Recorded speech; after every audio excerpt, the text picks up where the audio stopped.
Hey guys, it's day 2 for HazardCon, and look what I'm wearing. My new free jacket. Where's the symbol? There's the symbol. Way over there. La Iradobe. With my free bag over there. Oh my god, my bed's a mess. I'm embarrassed now. I just realized. So, I'll see you guys in the next clip. Bye!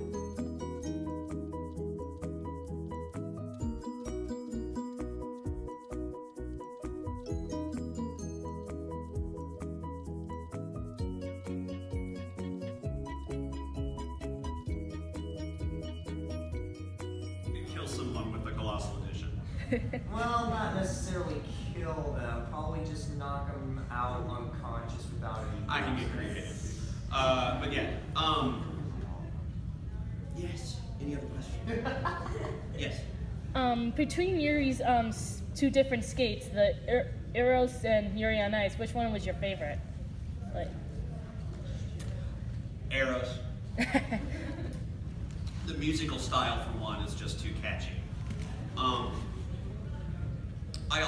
I really enjoy the fact that Yuri, when trying to find his Eros, when trying to find how he actually can feel like he's playing that character in the routine, that his decision, his realization is, oh, I can't be the guy.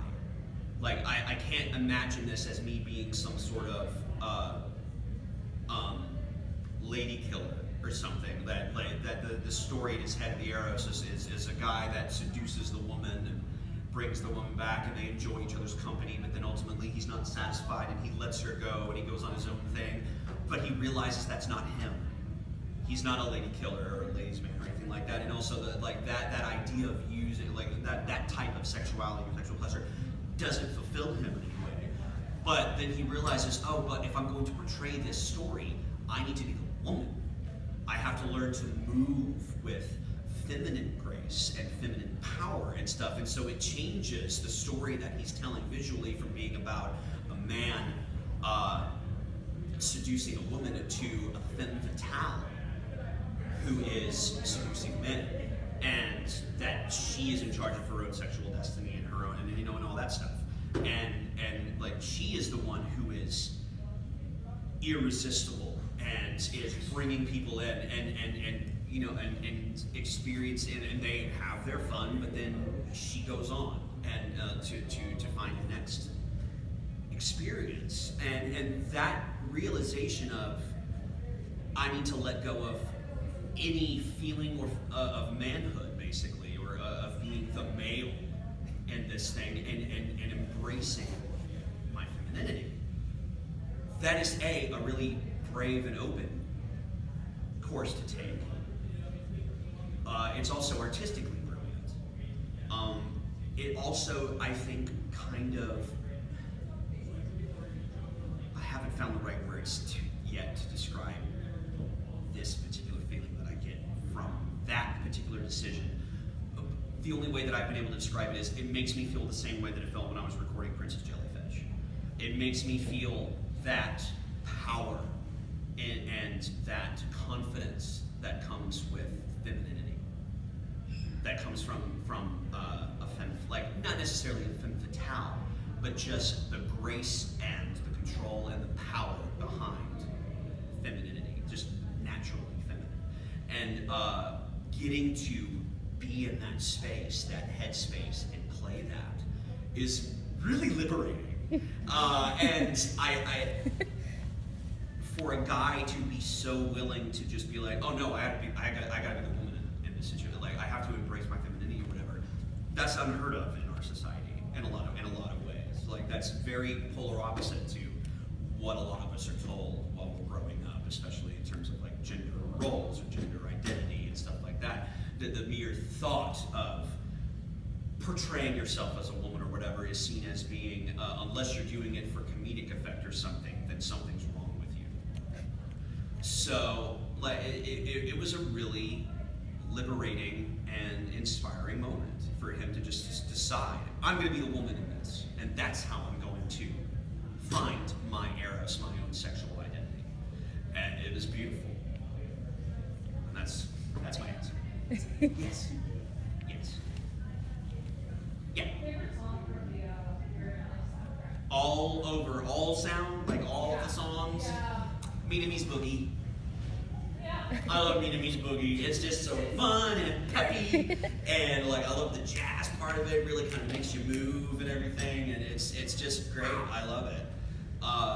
Vietnamese Boogie and Eros, I would say, are my top two. In that Vietnamese Boogie being my favorite. Yeah. Oh yeah, I bought it the moment it came out. There's no freaking way I'm not gonna get that. Yes. Did you know when the video of Yurio skating after the season ended was going to come out? The Welcome to the Madness? Yeah. I had no idea. What was your thoughts on it when you saw it? I liked it. And I love the fact that there's no dialogue. There's not a single word spoken. Don't need it. And yeah, that to me, like Welcome to the Madness in a lot of ways was a little more fan servicey than the show was. That kind of like it seemed like a fun treat. But it also served, I think, as a way to really solidify in the fans' minds that there is a friendship or a connection between Yurio and Otabek. And that they're going to use that, I think, to go into either another movie or, God willing, another season.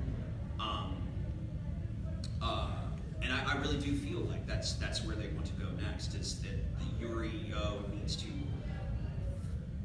Yurio just needs a freaking friend, man. Like, he just needs a friend. He needs someone. He doesn't necessarily need a relationship like what Yuri has with Victor, because again, Yuri and Victor's relationship is about eros. It's about sexual love. It's about trying to find that's that whole part of the story. Yurio is looking for agape, unconditional love, and that's what true friendship is. So I feel like he and Otabek are just going to become really good buds. And that type of friend, that is going to, because Yurio has never made himself vulnerable to just a simple friendship. So he's never opened himself up to that. And so I feel like that relationship is what's going to make him find his agape, that style of relationship. And who knows, maybe they will kind of make it another Yuri, like a Yuri and Victor type thing, and that's fine too. But I really feel like one of the most important parts of the story is the fact that, because a lot of people, to me, when I do cons, some people get really offended when I say that Yuri and Victor have a very loving friendship. They'd be like, they're not friends, they're lovers. I was just like, why can't you be friends and lovers? Why, what about the fact that you might be in a relationship, a sexual relationship with someone else, doesn't make that person your friend or your best friend? My wife is my best friend. I do all the things with her that I did with, in a lot of ways, my best friends growing up. But we also have and I get in a lot of ways the same type of loving support from her that I got from my friends, because we're social creatures. That's what we do. But I don't think that necessarily you need a sexual relationship to call it love. Exactly. Or to call it true love. You can still have, there are plenty of people out there that are married to each other, but there is no sexuality between them. Like people that are asexual, for example, or something like that. Or it's like the importance of the relationship is that it is loving and you both come out stronger as a result of it. And great.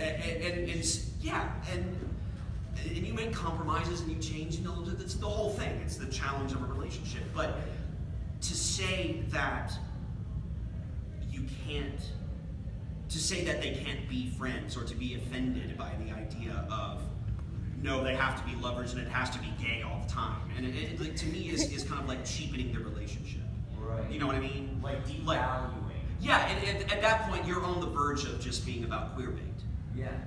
At that point it's a fetish. It's not I love and respect this relationship because it is pure and it is loving. I'm into it because I like the idea of two penises going in. And it's just like okay, that's fine too. But don't sit there and pretend like you're concerned with the actual relationship of characters, like the actual loving relationship of characters. Anyway, I'm sorry, I deviated on the Because whole they're other just thing. scared. I understand. I hope y'all, get what I'm trying to say with I that. get you. But like, either way, whatever Yurio and Odebek's relationship ends up being, as long as it is loving, and it shows Yurio that he doesn't have to be afraid to make himself vulnerable. Like that, I think, is the important part. Whether or not that's what they go with, no idea. I'm just coming from the perspective of a fan who loves the show at this point. I want to see these stories continue. I want to know what happens with them. And I want to see what happens. I mean, like, what's the next challenge that Victor and Yuri are going to have? Like, what's the next relationship hurdle they're going to have to get over? What's the next big artistic move for Yuri? He's found his arrows. What's the next step? What's the next step toward the goal? I mean, like, there's so many possibilities, and again, that's another sign of just a really well-written show. That people can get so invested in it that they can see all these different ideas and all these different potential outcomes.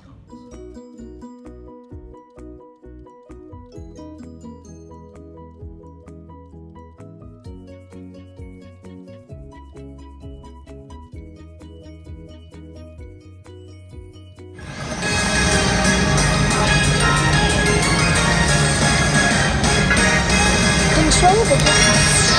Customize.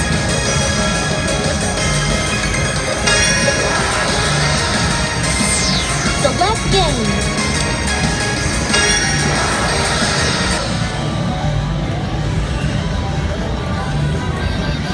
This is Groove Coaster, and there's some Utah free songs on this one too. Sorry if you can't see the whole gameplay. Select song. Select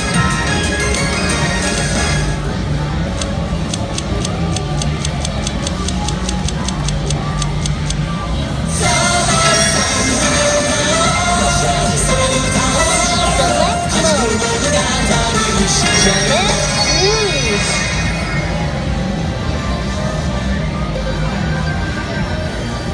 How to play. I think you already figured it out.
Clear. Not bad. Let's play the next song.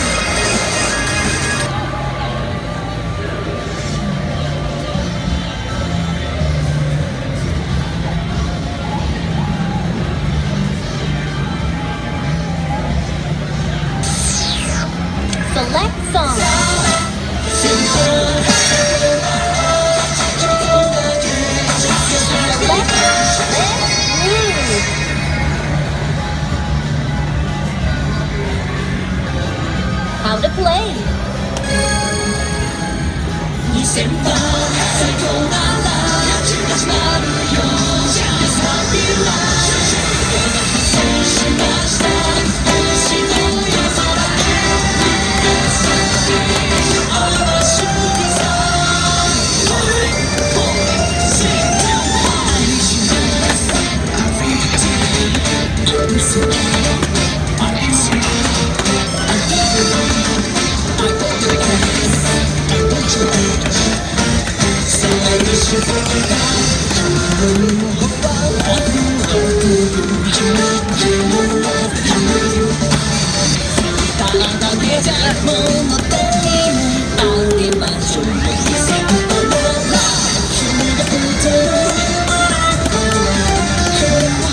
Slayer Dawn. Clear. Not bad. That was really hard.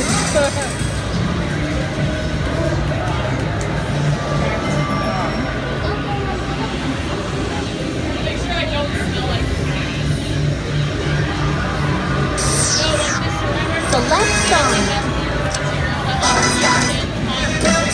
Oh my god. I'm like, oh my god, I put on like that.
Select song.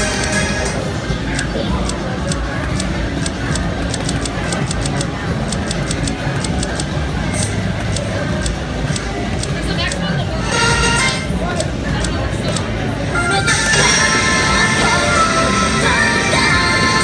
Select mode.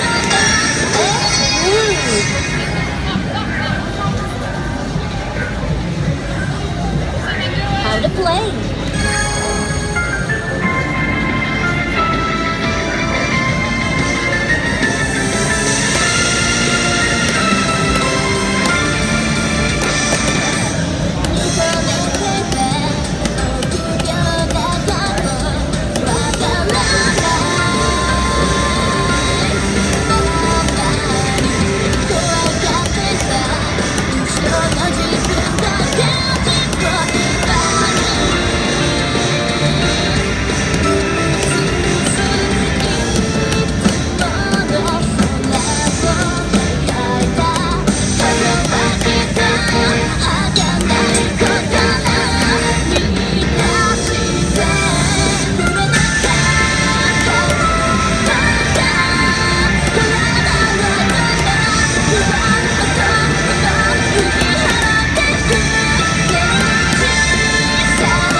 Select song.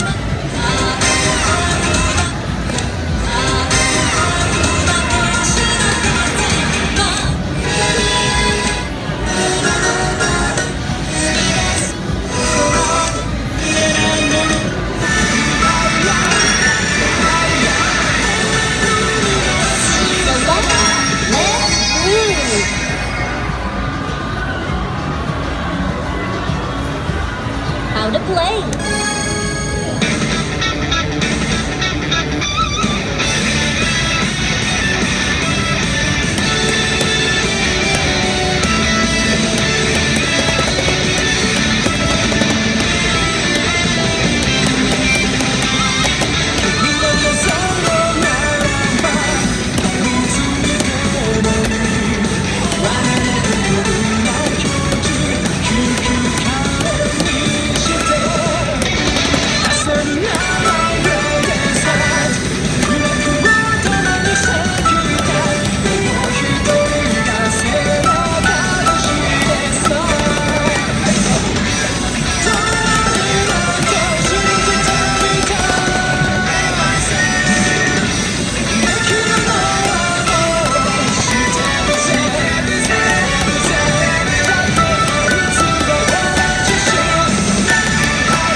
I'm back from day 2 of HazardCon. Well, and one more day to go. So, yesterday I was tired, very tired, from HazardCon. didn't get back till like 11-ish. Today I just left early because a lot of stuff was canceling and wasn't enough like panels. I really didn't seem interested to me. And if I stayed there longer, my money would be gone. So, so I didn't get back till like 7-ish. So I'm kind of hyper. I'm still got the mood. Like I feel like I should still be there. Thank God I'm not. Until tomorrow, day 3.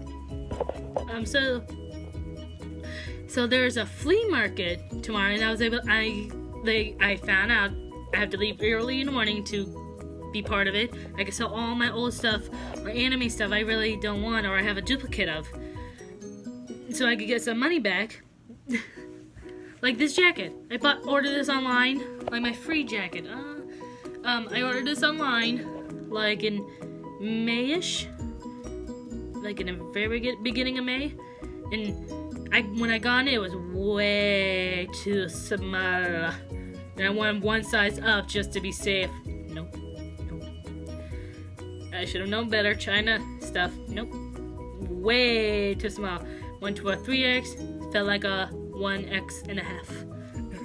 If I sucked in, it fit like I'd be like this the whole time. So, and I could sell it tomorrow and get some money back. And this is the custom made one they send me for free. So at least it'll get some of my money back. And cause I asked them if I could send back the smaller one, and they said no. You just keep it as a gift. I'm like, what am I gonna do with a smaller one that don't fit? Am I magically gonna lose weight by then? Or in the next year? Okay. Well, they say miracles happen. I don't think so, but okay. So I thought today to do some an unboxing video, which is gonna be in a separate video. Of all the goodies I got from day 1 and day 2, and it's all the stuff. So I'll see you guys in the next video. Bye. I hope you enjoyed day 2.